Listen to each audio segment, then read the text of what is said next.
The movie opens up in a church, where a young girl named Sarah and her family hear a pastor saying God can even move mountains if the faith is strong. In the next scene, Sarah goes to watch her brother Danny's football match with her parents.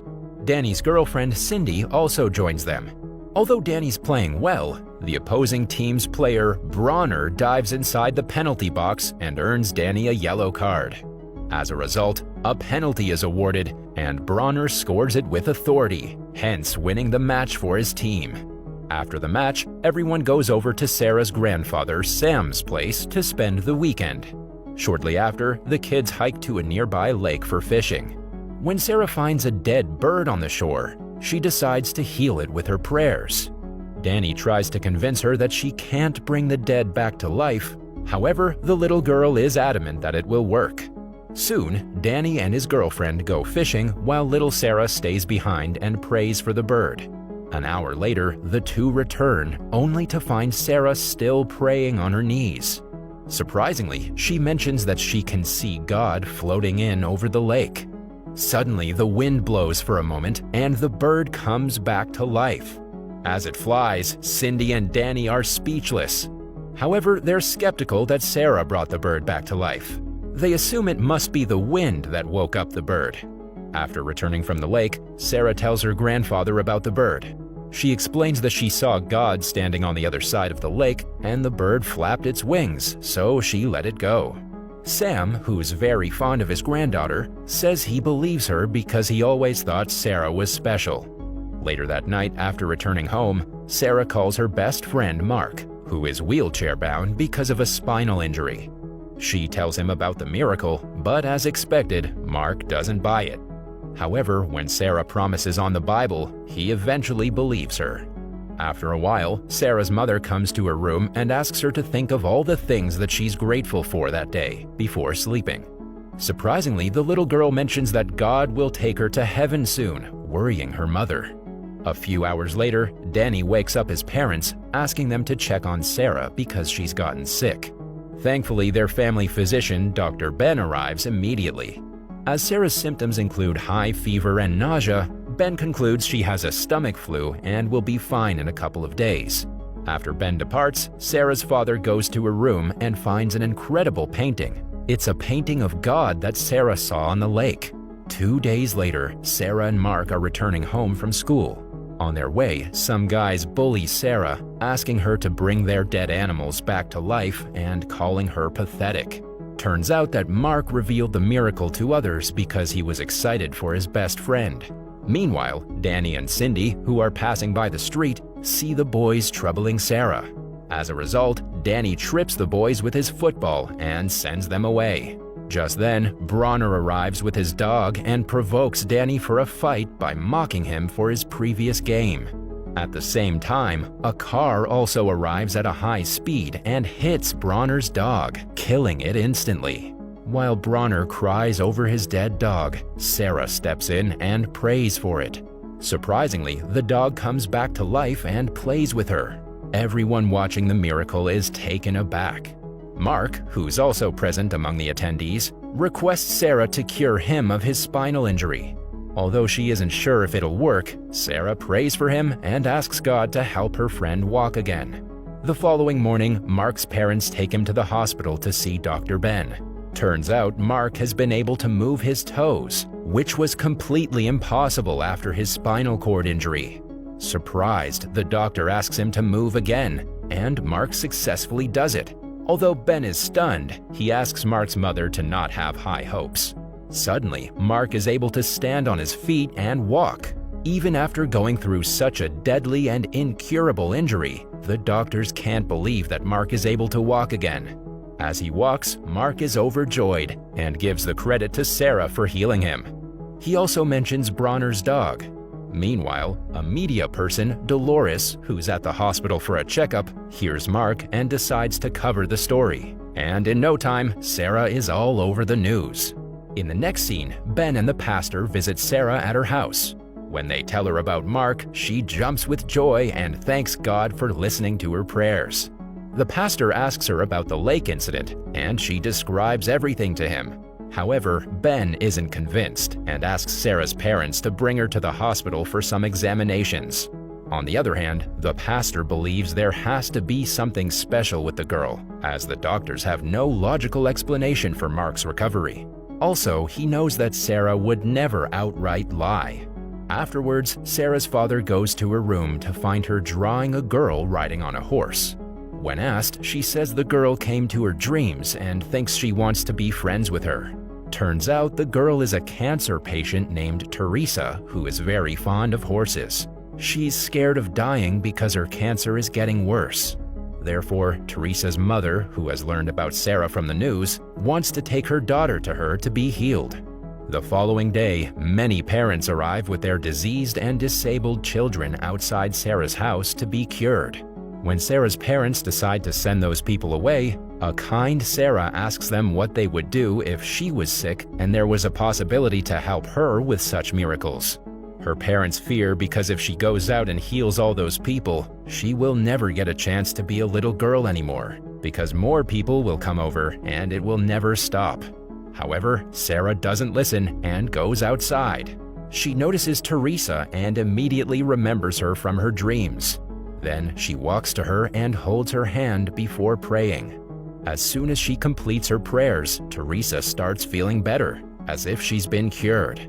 Eventually, Sarah heals a blind girl, a crippled boy, and every other person waiting there to be cured. However, as she's about to get inside the house, she collapses of exhaustion. Wasting no time, her parents take her to Ben's clinic, where he runs some blood tests and schedules her for an MRI. Sarah's mother tells Ben that after she prayed for Mark, she couldn't get out of bed all day, and now after healing so many people at once, she got exhausted and collapsed. She can't believe how such miracles are possible. Just then, Ben and Sarah's parents are interrupted when a staff summons them outside where the media people have surrounded the hospital. Every news channel is broadcasting Sarah and calling her a miracle worker. In order to avoid the media, Ben asks Sarah's parents to stay at Sam's house for a couple of days after her MRI. Thus, they sneak her out from the back door and take Sarah to her grandfather's house. At Sam's place, Sarah's mother reveals everything that happened earlier. She's still stunned after she saw Sarah miraculously curing the people. However, she also worries because ever since Sarah said she saw God, she's getting sicker every day. Just then, she gets a call from the doctor and bursts into tears. In the next scene, Sam goes to the same lake where Sarah claims to have seen God. There, he begs God to cure his granddaughter. He cries asking God why he would make Sarah so perfect and then snatch her away from them. The following day, Ben and the pastor arrive at Sam's house to talk about Sarah. They send the little girl outside, but she comes back and eavesdrops on the conversation. Soon, the doctor reveals that Sarah has an inoperable brain tumor which might have been causing her hallucinations of God. When Sarah's mother inquires about all those she's cured, the doctor replies that it was some kind of mass hypnosis. Sarah, who's been overhearing everything, is devastated when Ben tells her parents that she's going to die soon and there's no cure. As Sarah's mother breaks down, Sarah approaches her and asks her not to cry. The little girl tries to comfort her mother, saying she'll be with a safe and happy God when she goes to heaven. However, she wants to go back to the lake and ask God if he can delay her departure for a few years. As Sarah keeps on insisting, she gets dizzy and falls on the ground.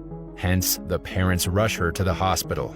Later, after the little girl regains consciousness, Danny and Cindy leave the hospital and arrive at Sam's, where they find Teresa, Mark, their parents, and the pastor.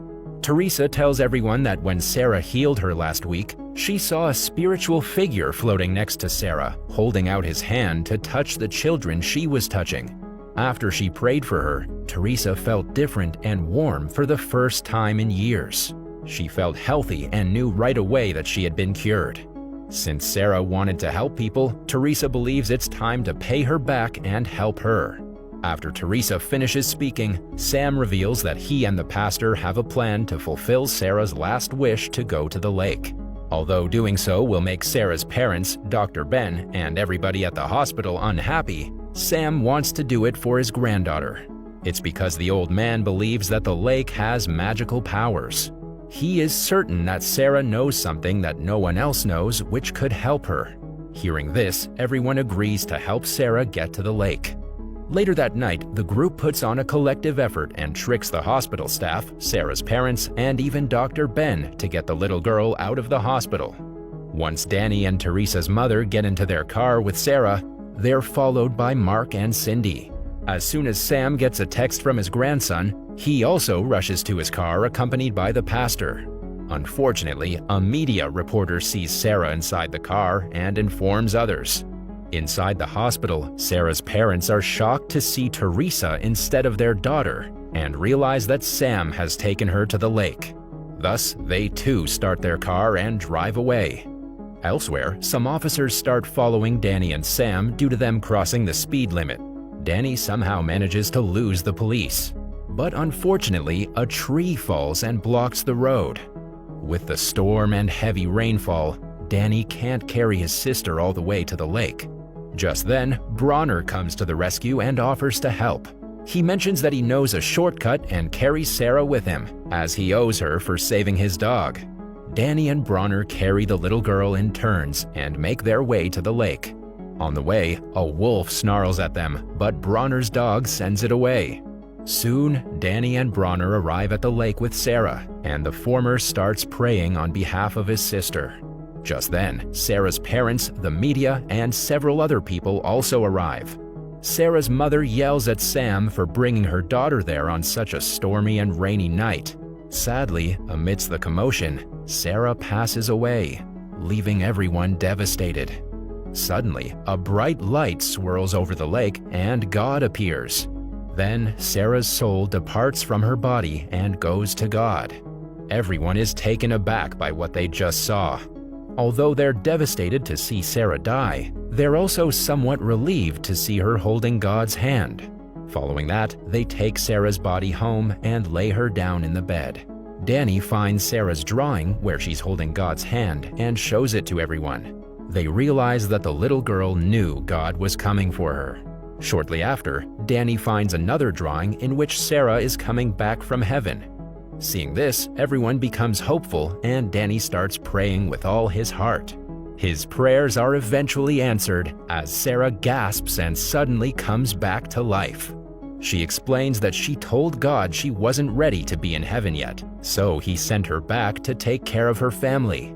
Dr. Ben, who witnessed everything unfold right in front of his eyes, finally starts believing in God's miracles. Afterwards, Sarah goes outside and surprises the people who were lighting candles after her death. Considering her as God's child, everyone kneels down.